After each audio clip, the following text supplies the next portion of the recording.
Okay, here we are in Microsoft Excel. And in Microsoft Excel, I'm going to guide you through creating box plots of at least one random variable of your data.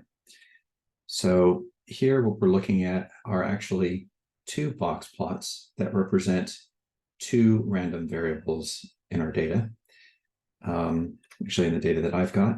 So if I left click on this chart area, to kind of highlight this chart, it shows the two columns that this chart is based from.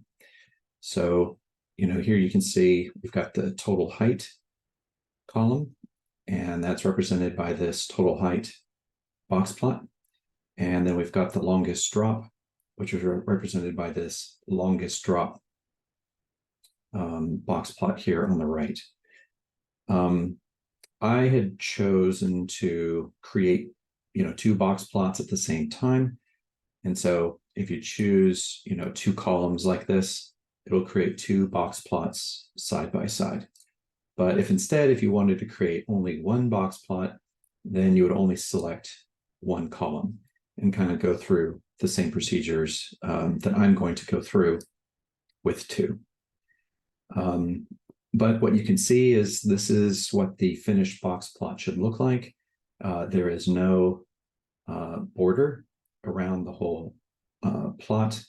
There is not a title at the very top. We have a horizontal axis title, and the horizontal axis, has really nice increments here that are easy to read. And down here on the horizontal axis, the two box plots are labeled directly below each one. The box plots that Microsoft Excel creates by default automatically excludes outliers. It labels them, and that's what these dots are here at the top.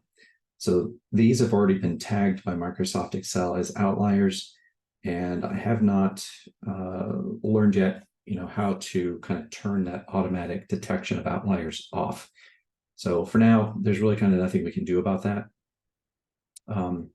So whatever data points it considers to be outliers, it kind of cuts those out, but shows you what it cuts out.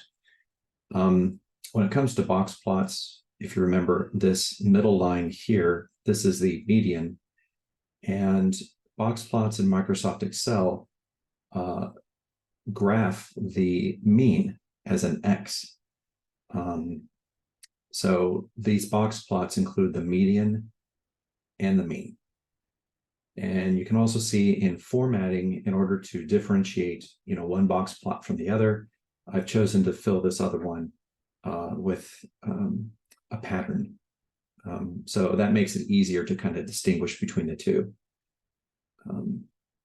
Okay, so this is what we're aiming for.